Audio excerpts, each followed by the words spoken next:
Hello and welcome to the Meaning Project podcast. I am your host, Dr. Daniel A. Franz, and as always, it's my pleasure to bring a little bit of mental health and meaning to your day.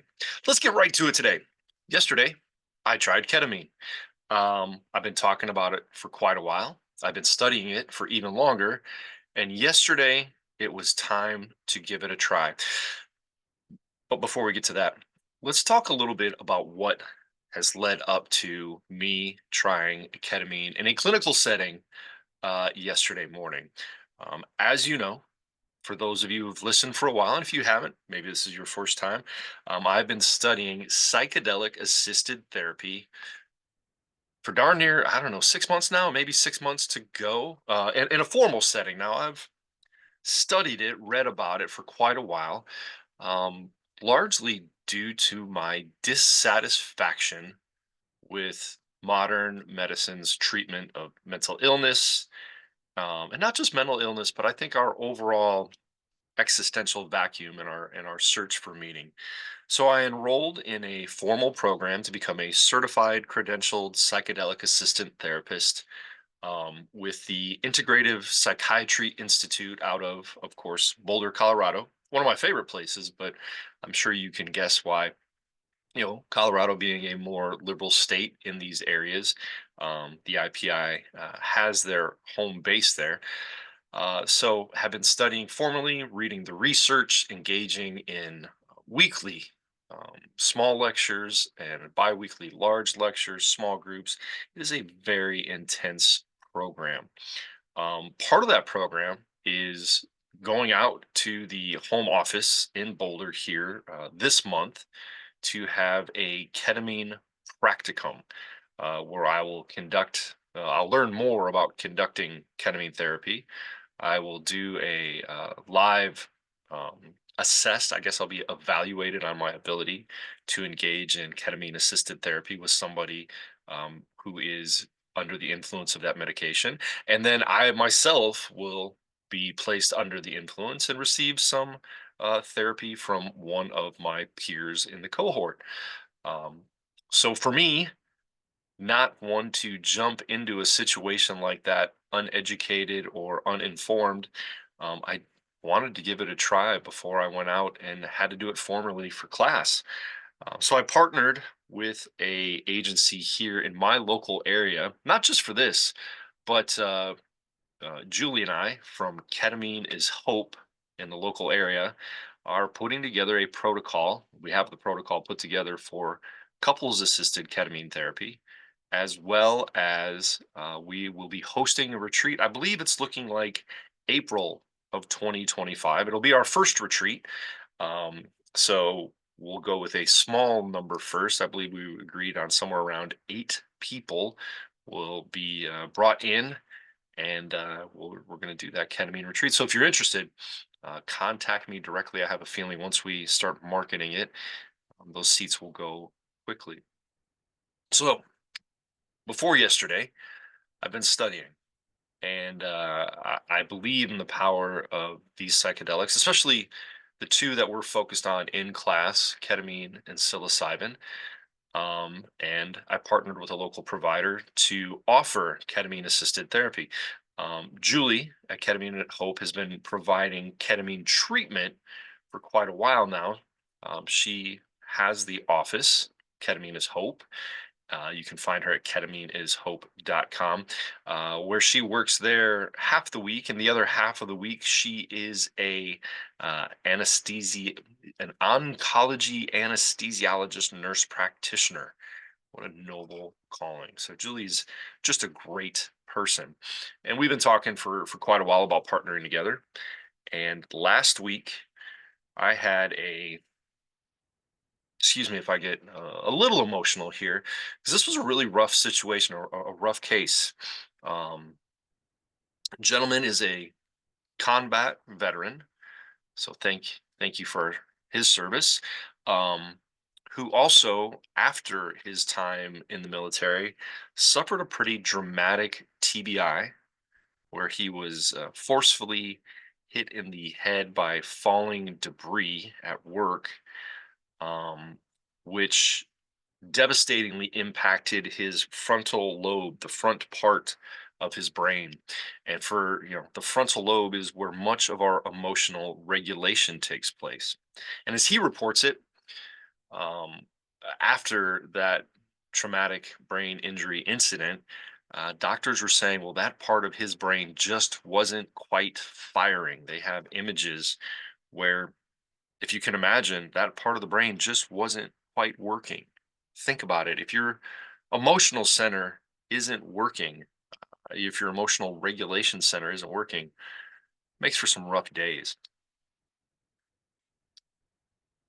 So we were working on that. We were working on family and family life, couples life, and parenting, which were all pretty difficult things. Last week, he came to me more distraught than I've ever seen him in the past year. Um, when he came into the office, I could see, I could feel the darkness that he was experiencing. And quite honestly, I was at a loss for what talk therapy was going to be able to do in that situation. I could recognize this was a situation where his something in his brain was offline. He might not even be able to hear the talk therapy ideas I was able to give him. And so my thoughts immediately went to Julie and her work and our work in ketamine assisted therapy. And I told him and his girlfriend who was with him, I said, I want you guys to give this a thought. And they went home and looked at the information I provided, and they said, absolutely, we're gonna get signed up for that. That was probably Wednesday, I think, Tuesday or Wednesday. And he was gonna be signed up for the following Tuesday. And I was going to participate in that. So I was scheduling to come in with him, be a part of the experience and conduct therapy afterwards. Unfortunately, well, I don't know. Fortunately, I guess he called me later that day and he said, "Dan, I don't think I can wait that long." He was in a bad place, and fortunately, he was able to get in touch with Julie. She got him in Thursday, and he had his first experience. I was not present. His girlfriend was present, and I checked in on them throughout the week and over the weekend, and things were improving. When I got there Tuesday morning, he was already in the office with Julie, with the Julie's nurse, taking vitals and doing that work. And the change I saw just looking at him and heard, I think, what I heard coming into the office and what I saw when I walked in and visually saw him there was nothing short of miraculous. And I've been saying that a few times lately. From the darkness a few days before to bright, energetic at 9 o'clock in the morning when I was not very energetic myself, and he did note that. Um, it was spectacular.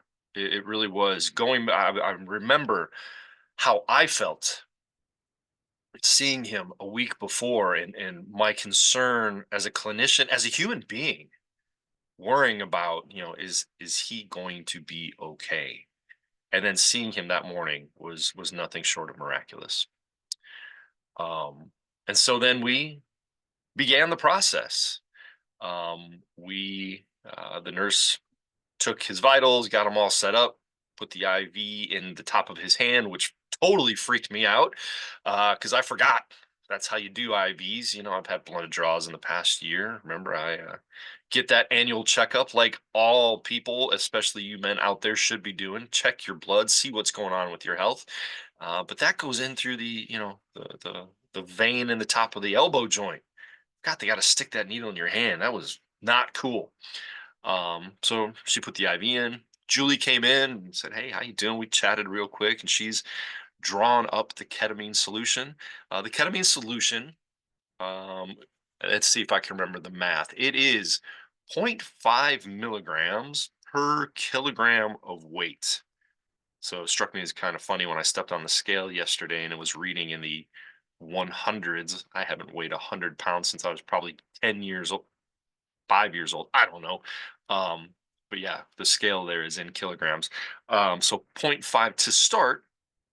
And now I believe we can go up to 0.65 or maybe even 0.75. I don't know. I'd have to check with Julie on that. That is not my area of expertise. She draws the solution and administers it, sets up the IV and hooks it into his hand, and off we go. They turn out the lights, left a nice, beautiful little lamp near him, and a reading light near me on a desk so I could take notes. And off we went. And now, where did we go? What is ketamine? And I think perhaps in the past few episodes of the podcast, as I've been talking about ketamine and mystical experiences and psychedelic treatment, I really haven't gotten too deep into it, and I probably won't either. If you want to study it, there's plenty of wiki and scientific information on what it does. But I'm going to give you the brief, somewhat more scientific than the past couple of weeks, right? So, ketamine is a dissociative anesthetic, currently man-made, but now we are finding proof of it in different fungi. So that's kind of interesting that there are some naturally made forms of the ketamine molecule out there. So it was man-made, produced in the 1960s, and was widely used as a battlefield anesthetic in the Vietnam War, and then in hospitals through the 1970s through 2000. If you remember your World War II history, we used morphine syrettes on the battlefield for wounded soldiers. The medics would carry those little syrettes with them, full of morphine, and jab people with them to help with help the pain of a battlefield wound. In the 70s during the Vietnam era, it was ketamine. So, and then of course we were using that in hospitals as an anesthetic up until the 2000s. We still use it today. But what happened in the 2000s, in the early 2000s, a group of doctors started to hear reports from their patients that this ketamine was improving depression, anxiety, and other difficult to treat mental health issues. And so they started in different parts of the country to run controlled experiments on it. And since the early 2000s, we've started to find out that it does, in fact, improve mood, memory, and learning, right? And ketamine increases neuroplasticity for up to a week to 10 days after administration. Um, how does it do that? I think I've said before where modern antidepressants work on serotonin and its reuptake in the brain. What we've studied is that ketamine improves glutamate, another vital neurotransmitter. It actually increases its production in the brain during that time. So those are kind of the physiological effects, right? Excuse me. Increasing neuroplasticity, increasing glutamate production. But then there's also kind of this cognitive dissociative effect. And the way we describe this dissociation, and I've written about it, I think I talked about it last week, is that dissociation when you're listening to some good music on a long drive, and before you know it, an hour has passed, and wow, you're at your location. That's kind of the easy way to describe it. In a clinical therapeutic sense, we talk about this dissociation as an opportunity to allow people to step back and view a problem or a situation from a different perspective. The the ketamine, many psychedelics, they slow down the response, or actually just we say that it shuts down the default mode network in the brain. It's that part of the brain that kind of gives us that lasting narrative, right? That verbal narrative, our self-talk throughout the day, right? So you can attribute that to the default mode network, or the DMN. And so psychedelics, especially ketamine, kind of take it offline for a little while. And especially if we have kind of a negative verbal narrative going through our head throughout the day that we're not worthwhile, we're not good enough, a depressive or maybe worrisome, anxious kind of narrative.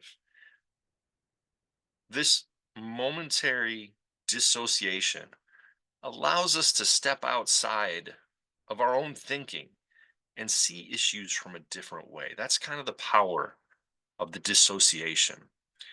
And, ketamine, this lasts, if I go back to the scientific part, to the medical part, the IV drip is set for 40 minutes. And so you can imagine there's a kind of a ramp up time that takes about, from my notes, and we'll go into those, about 10 minutes.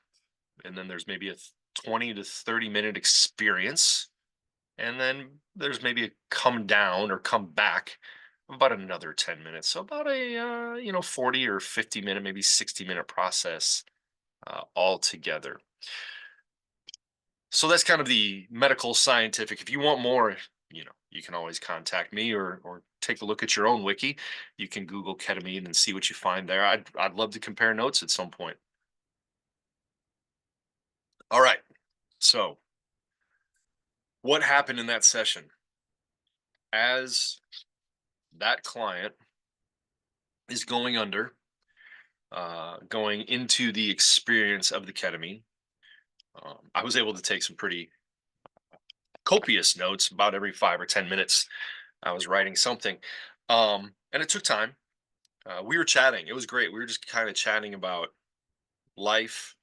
Kind of started a new treatment idea with him. I said, we haven't talked much about um, how you moved from one state to this state, your family of origin, things like that. And he said, yeah, let's talk about that a little bit. It was great. We started to highlight different critical family members throughout his life and childhood, and talking about his relationship with Uncle so and so and his parents and mom. And at one point, his ability to have a conversation. Now, let me tell you, in my training, we aren't necessarily doing talk therapy during the onset of the psychedelic, the mystical experience. Um, Most of that is sitting in silence and attending to the client as needed if things come up. But this individual wanted to have a conversation, wanted to do therapy. I'm like, Great, let's chat."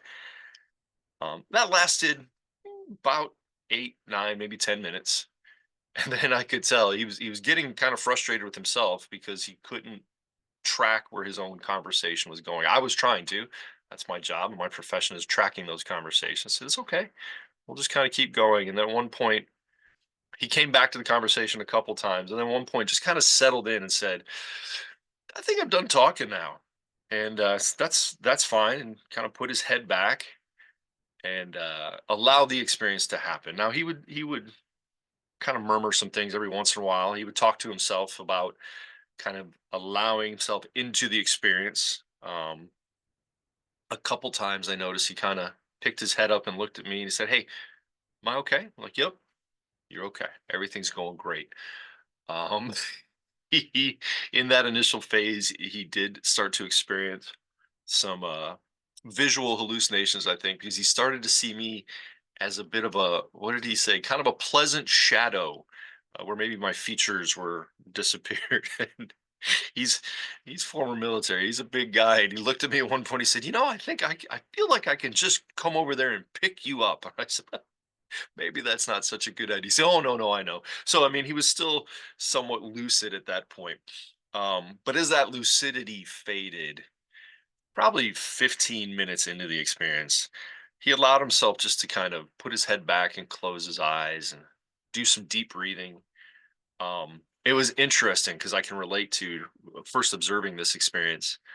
He started to move his hands, and part of this is, as an anesthetic, parts of your body go pleasantly, um, pleasantly numb is the best way I can explain it.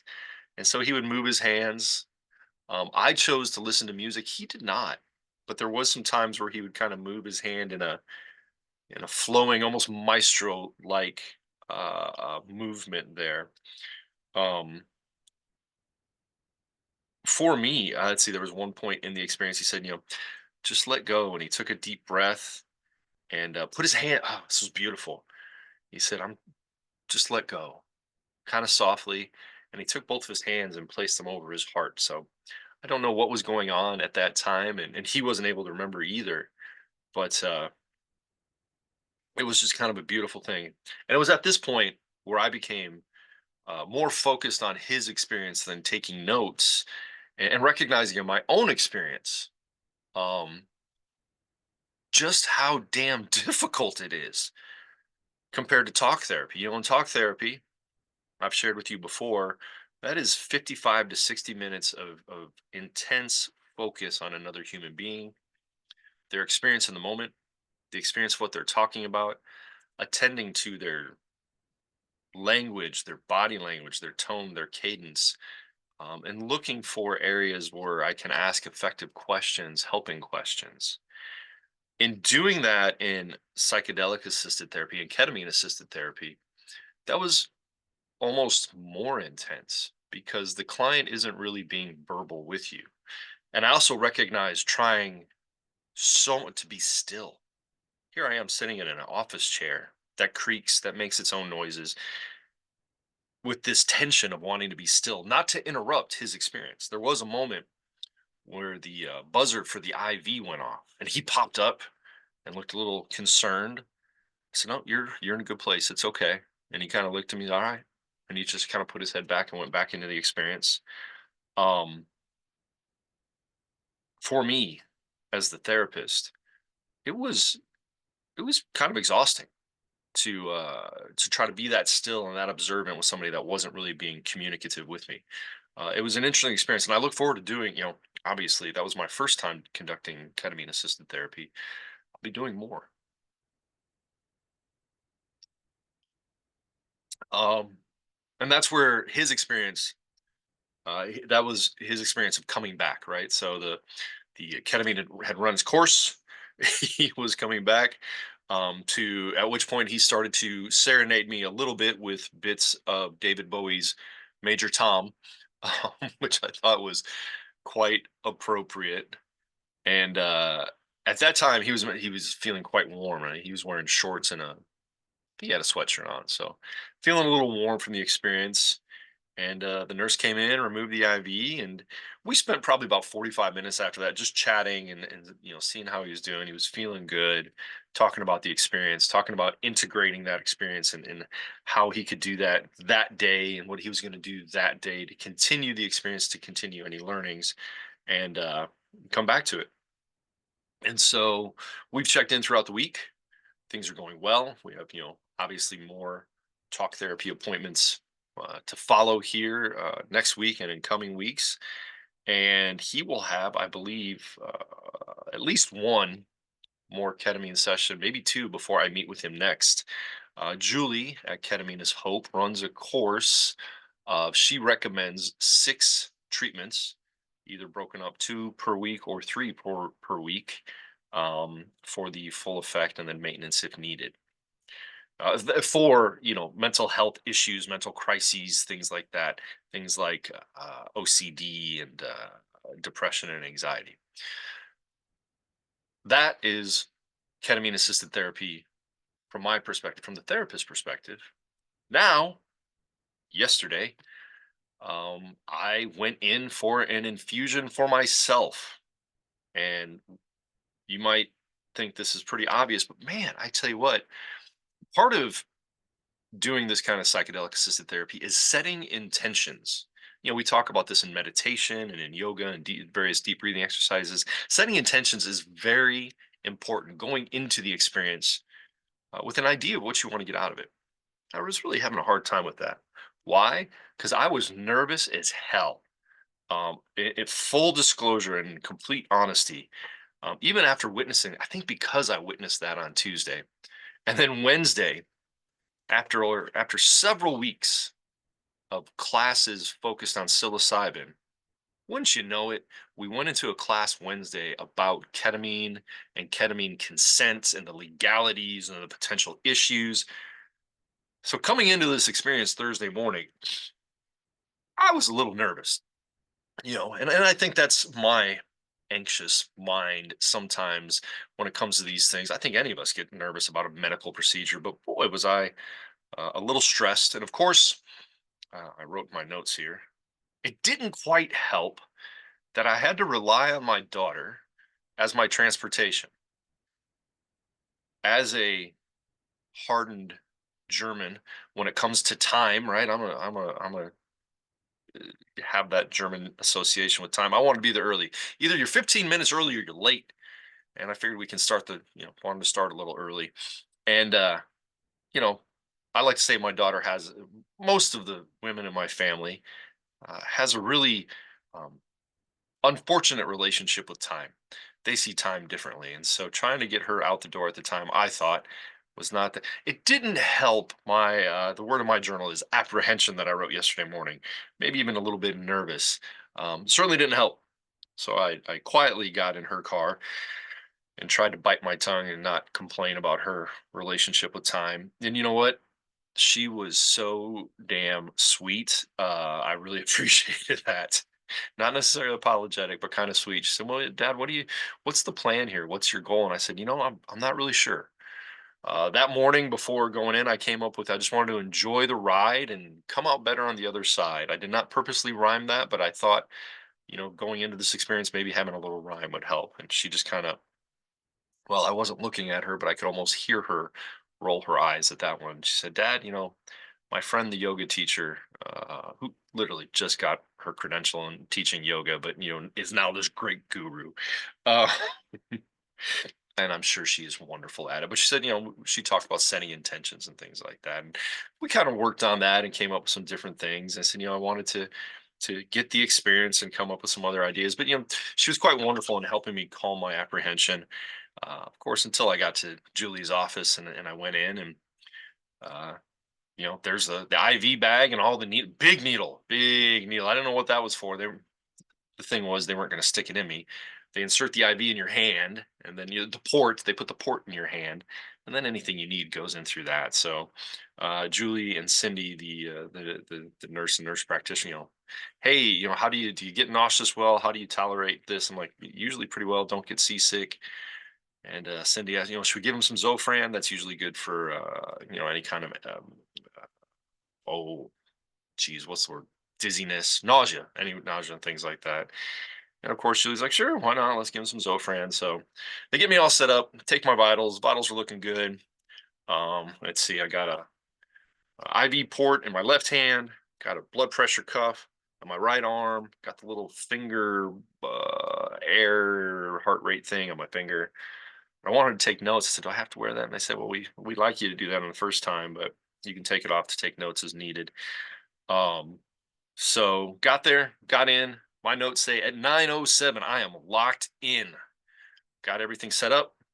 They very kindly asked, "Hey, do you want us to sit with you?" Or I said, "No, I think I'm gonna try the experience on my own." Because at that point I'm still nervous and a little cautious that I don't I don't know what I'm going to say or do. I don't want people observing that, other professionals I work with observing that. So I turned that down. Cindy did help me. I brought my own noise canceling headphones and I debated. I built my own playlist of familiar music, Hans Zimmer music, good soundtrack music, some different, classical pieces. But I opted, if you hop on your Spotify or whatever you might use and look up ketamine-assisted therapy playlist, there are quite a few out there. And I actually chose the Johns Hopkins psychedelic assisted therapy playlist. They use that with their psilocybin studies. And I thought, hey, if Johns Hopkins University makes a playlist, who am I not to use it? So put the headphones on, put the music on. I had my eye mask ready to go, but I thought, nah, we'll just the environment in Julie's office is quite delightful. As I said, there's a little lamp with this nice shade that casts a little bit of light. You're right next to a couple big windows to the parking lot, but there's blackout blinds there that are pretty effective. She has some nice art, some kind of shimmery flowers on the wall across from you. A nice little sculpture on the wall, maybe some branches looking on the far wall. Just kind of pleasant. And the seat that they put you in is so comfortable. Kind of a electronic recline up and down, and very comfy kind of leather, faux leather, just very enveloping. They offered me a pillow, which I took, put behind my head. And there was a blanket nearby in case I got cold. For some people, the ketamine makes them a little cold. For others, maybe a little warm. Me, throughout the experience, I just felt tingly in different parts of my body.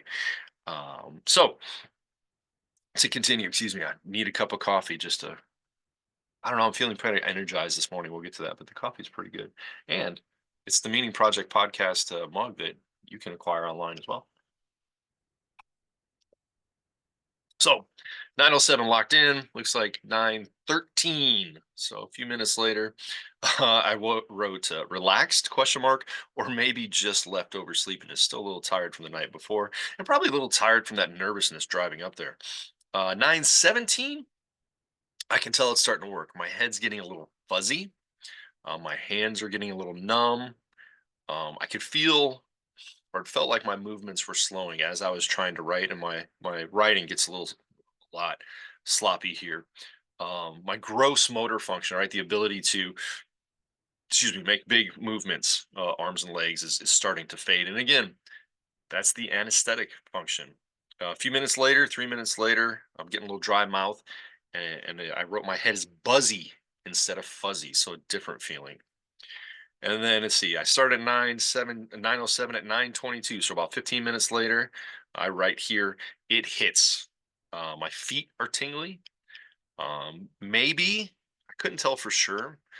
Maybe a little elevation of heart rate. I start to engage in some deep breathing.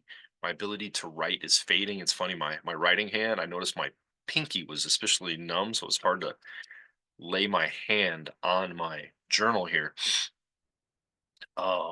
Let's see. And then I just put some words on the page. I was feeling heavy. There was a pleasant fading. I wrote floaty and slow motion. This is a critical one. The other one I wrote here is pushing panic. I remember my mind wanting to go into panic mode, and again, that goes back to my need for control. I think all of us may have varying degrees of control, especially if we haven't had experiences like this. For me, a psychedelic experience harkens back to the last time I smoked marijuana back in college. In college, illegally, of course, because it's Indiana. I was with my former roommate. I don't know what he had. That was a terrible idea, first of all. But I was young, 20, probably 19. I don't know. And oof, that was the first time I ever had a panic attack. I remember smoking whatever he had and sitting in the back of the car just rocking, and the paranoia was devastating. And feeling like, man, just please somebody put me out of it, knock me out. I don't want to feel this. And quite honestly, that is probably the most vivid visual experience I have from it. I don't remember the rest of the experience. And after that, did not do that stuff again. That's for sure. So I wrote here, pushing panic, but ride through it, because part of the instruction we give ourselves and others is these psychedelic experiences will bring up parts of the brain, parts of memory that we are trying to repress. That's the goal, especially when we use these for PTSD and that kind of work. We want to bring up these traumatic experiences and push through them. You've heard me say before, how do you get through anxiety? You don't go around it, you have to go through it. You develop skills and tools. And that is what these experiences are meant for, is pushing through these difficult times still in our brain. That's 9:22 a.m. 9:27. I write, the music got me. I am enjoying that music, and I remember I can go back and picture myself being very immersed in it. Might even going back to the client, might even been doing some hand movements, just feeling it, feeling the flow of it. And then the blood pressure cuff goes off. Like, I can feel the tension there. And the nurse told me, she said, some people really appreciate that because it grounds them. And so I kept that in mind as this happened several times. It went off about every 10 minutes. Um, I wrote feeling groovy. I remember I can go back to that experience and remember what word did I want to put there. And for some reason, groovy just came up. At that time, I wrote going with it and dive into the experience. My handwriting at that point is definitely fading.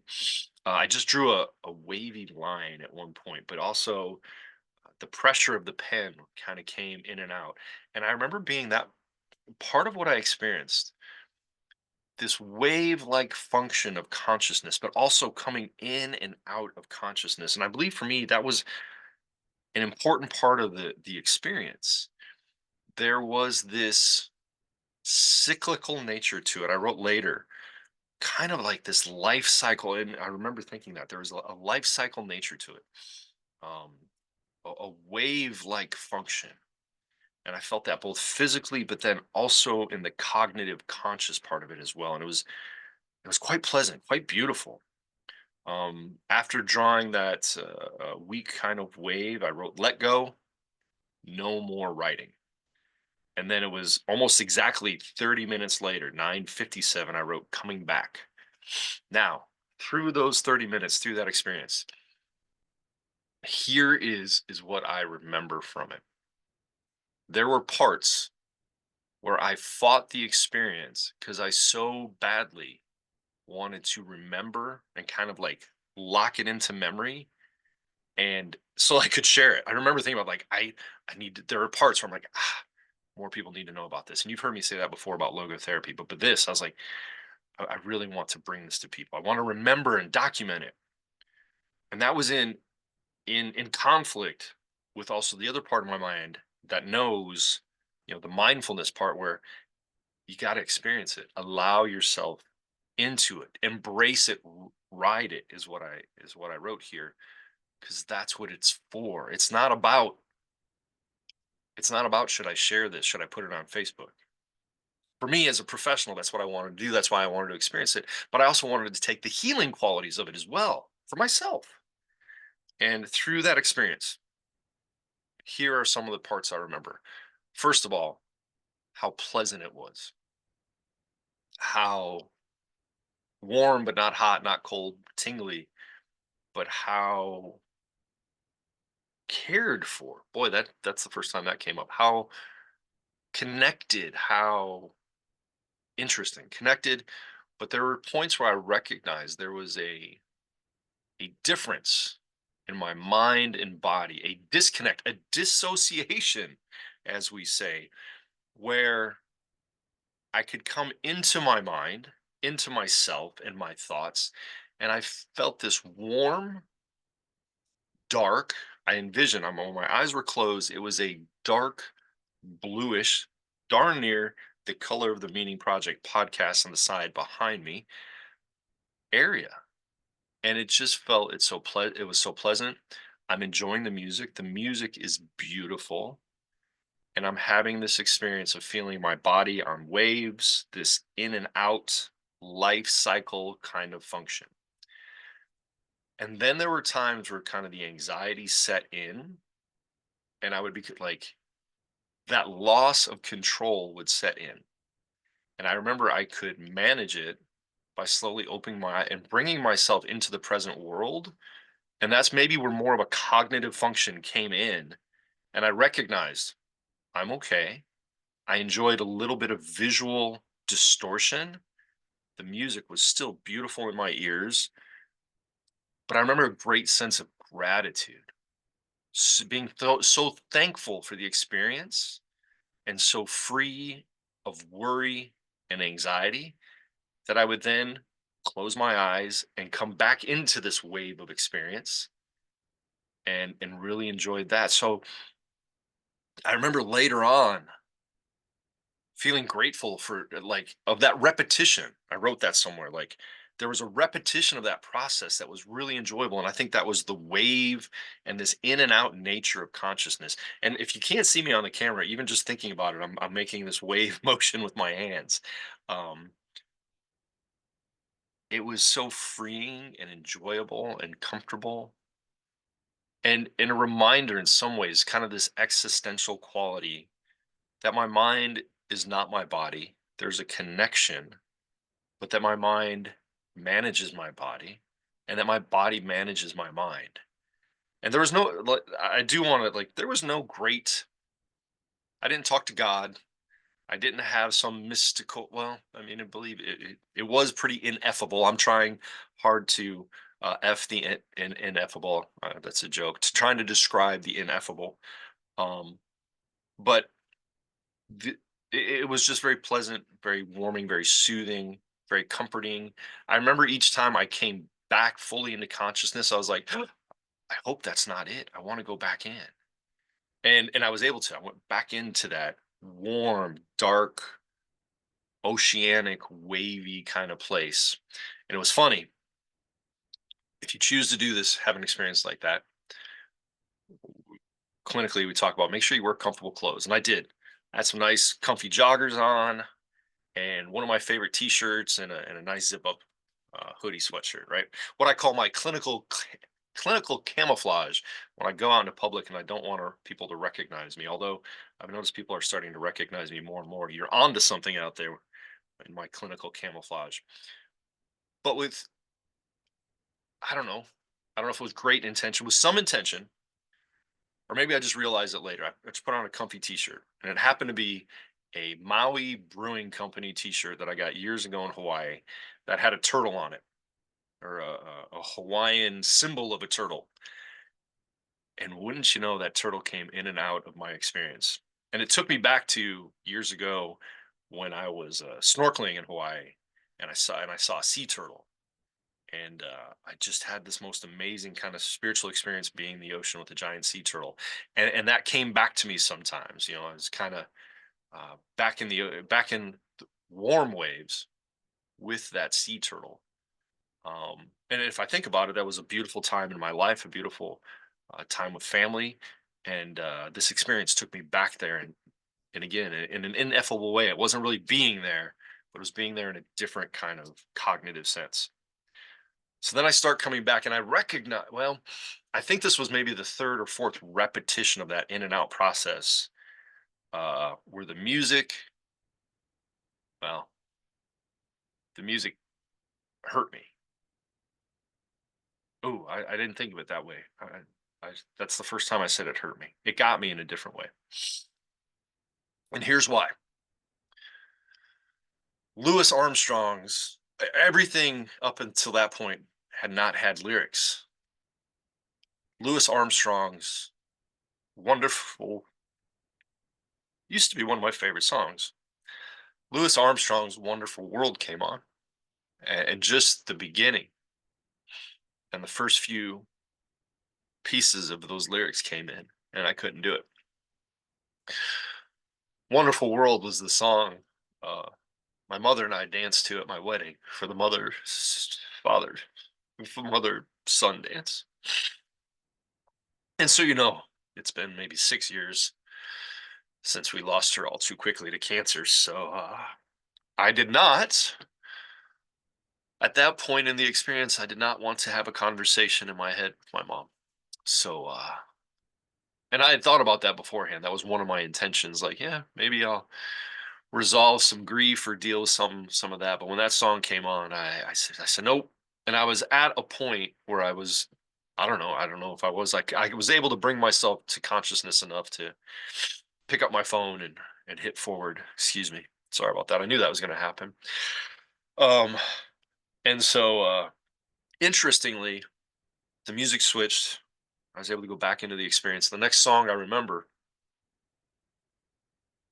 strangely now, reminds me of mom, but it didn't then, because it was, if you're familiar with Ladysmith Black Mambazo, they're this beautiful African a cappella group, big group. They usually have 10, 14 singers with them.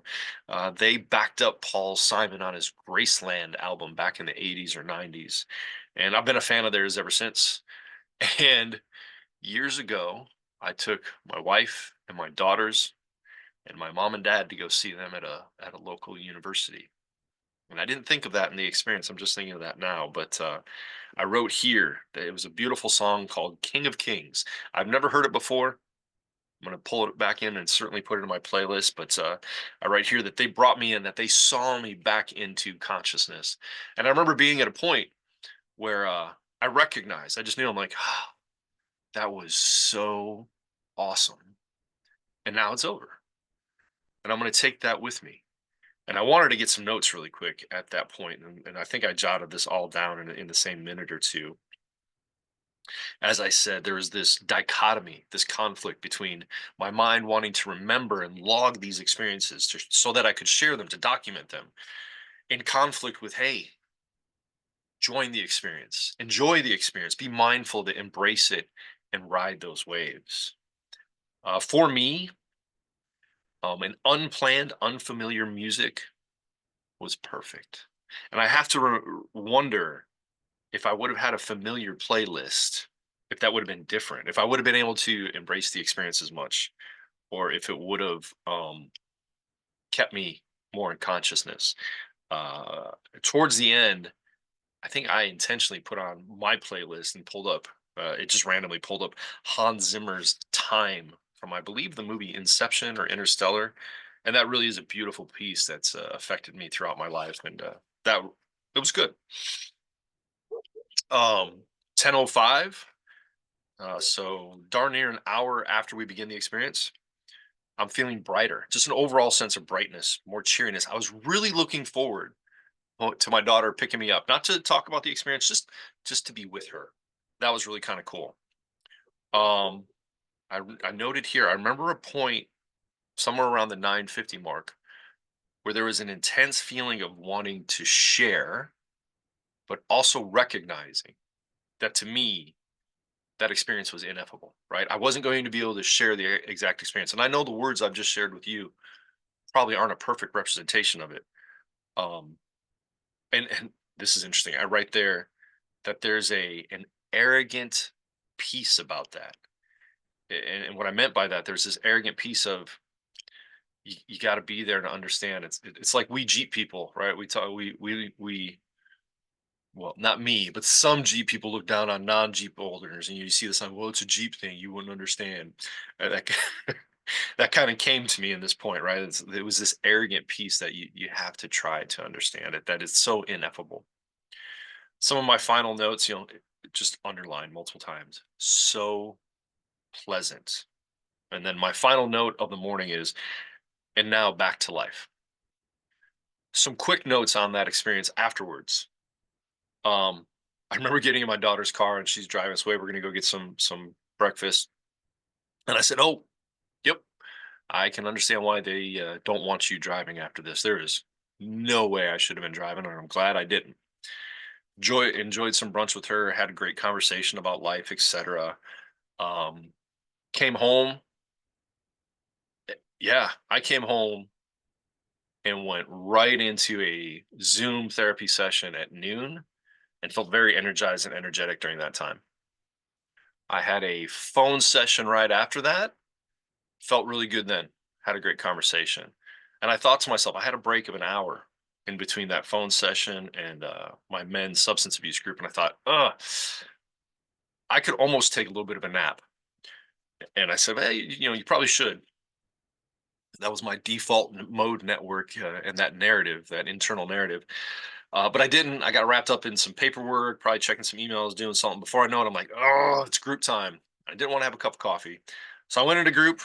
We had a great group experience, talked a bit about the experience, checked in with the guys, how they're doing, had a really good time. But then after that, I hit a wall. By about 4 o'clock, my wife was wanting to go out to dinner around 5:30. I'm like, man, I'm going to need a nap. And I napped like nobody has ever napped before in that time. I was like, I'm not going to set an alarm. I was thinking maybe 20 minutes. Usually my body wakes up naturally 20, 30 minutes. Nope. An hour later, I think it was the dog woke me up, and I was none too pleased about it. I probably could have gone a couple more hours. And so I got up and kind of threw some more appropriate clothes on than my comfy clinical camouflage and went out to dinner. And one of the unpleasant things I recognized, it was probably after dinner. I came back downstairs, grabbed my notebook. Um, I was a little irritable, specifically with my wife. And I didn't know if that's just because I was pushing myself beyond the point of overtired, maybe pushing myself past the point of exhaustion, which I have a really unfortunate tendency to do. That's my issue. I'll talk to my therapist. You don't have to therapize me on that. Um, or now this is interesting. I wrote here, am I overtired, or is this just maybe a stuck loop? We talk a lot about loops in psychedelic assisted therapy. This loop of negativity around maybe past disagreements or arguments we had. And I just kind of let that go. I went upstairs and we watched our show, Only Murders in the Building. Watched one episode before I tapped out. I'm like, I gotta go to bed. Um, that note there is one of the reasons I'm very excited about this for couples. That sense of connectedness when I came out. If you know, m- our my protocol for couples ketamine assisted therapy is to do a session yourself with the ketamine within the week prior to. We all get together on a Saturday. Each participant in the couple goes through the process together in the same room with me, observing. And then we, after coming back to, we'll conduct a therapy session there, hoping that, as my experience, that intense feeling of connectedness manifests itself somehow in a positive way in the therapy. And that hopefully for them, we can stave off that irritability I felt towards my wife. Now, let's see, slept real well last night. Unfortunately, uh, the dog woke me up. It seemed like an inordinate amount of times to go out. Now, I don't know if she was just being funny because the weather's weird, or if I was kind of off because I just felt like I really wanted to sleep. Um, let's see. Dog went off before the alarm, shortly before 6 o'clock. I grumpily but happily, because it's her, got up and took her out and fed her, thinking, well, I'll go back and snooze a little bit, and I didn't. Kind of meditated. I did get on my phone, which was a mistake. Um, Made some coffee, had a 7 a.m. session, felt great. Went into that 7 a.m. session, Zoom session, feeling pretty groovy, felt helpful. We had a great conversation, got done at 8 o'clock. And I'm like, man, I cannot wait to record this podcast. Kind of piddled about a bit.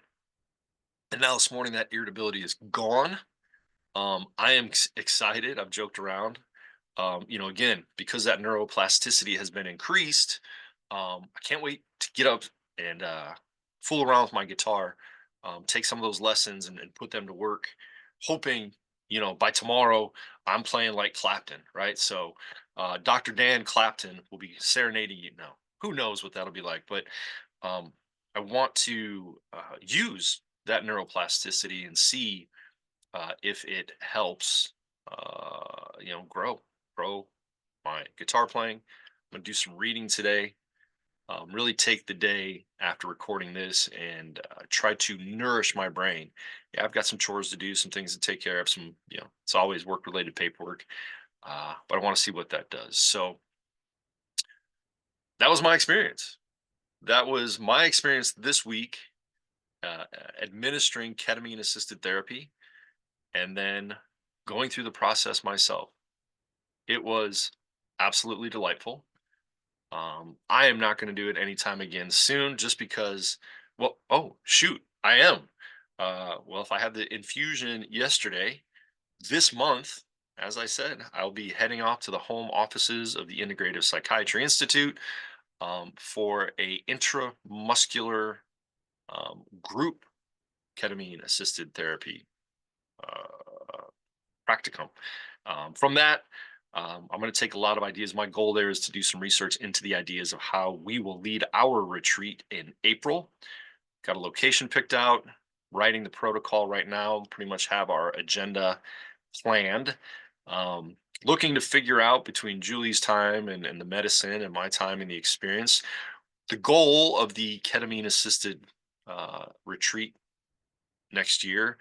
Um, is to the plan is to have a few what we call planning or preparation sessions, group sessions, right? It's going to be administered as a group. Let's do it as a group for anybody that wants to participate. Now, this is for current clients, former clients, or people who are just interested, right?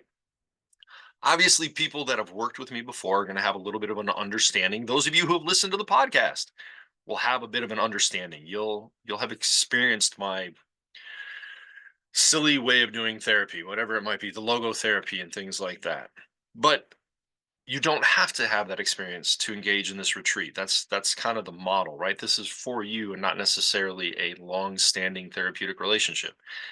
This experience can augment a long-standing therapeutic relationship, or it can just be a one-off opportunity for growth and experience. But we will build some cohesion, answer some questions in a couple group sessions before the experience. Then you get here. If you're coming in from a distance, we'll help you find suitable accommodations. Or if you're local, you come in Saturday morning to the retreat center. Oh, Beautiful retreat center. I am so excited. I looked at about a half dozen places and settled on, not settled, was like, as soon as I got there, I'm like, oh my goodness. I did a retreat there in the past decade. And I was like, how did I forget about this place? Beautiful location. The room we will be using has just a full wall of windows facing a beautiful garden and a lake. Oh my God. It is gorgeous. Um, so we'll get you set up in a your own little nest. Gonna have leather chairs like I had at Julie's office, but we'll have portable situations. We'll ask you to bring some things like an eye mask or headphones. We'll engage in the experience. Have a beautiful place for a nice, healthy lunch options, and then we'll do another group integration session live there. Um, and then you'll probably be done by mid to late afternoon. Send you on your way. I would have to check in with Julie. We say you shouldn't drive 24 hours afterwards. She says people have done it a couple of hours after their session. We would like you to have a ride. We might be able to help you find one, depending on where you have to go. Right, those are some of the variables we'll tackle as the retreat becomes closer. And then there's going to be follow-up sessions, at least a couple, continued integration group sessions afterwards. And of course, if you want to meet with me individually afterwards, we can negotiate that. But all of this, other than the one-on-one sessions with me, will be included in one uh, one price, one all-inclusive. So very excited to continue to put that together. When I go to my experience in Boulder, I'm going to take the time to formulate further details on that. There'll be advertisements, flyers, information on my website here in the future. What's that website? DanielAFranz.com. That's DanielAFranz.com. The cool thing about recording on this particular setting is I have no idea how long that podcast went. It was almost a psychedelic experience in itself because time just started standing still, and you allowed me to go back into that beautiful experience with my client, and the healing power of ketamine. But then also my own experience yesterday. So thanks, as always. Thank you for this opportunity to bring a little bit of mental health and meaning to your day.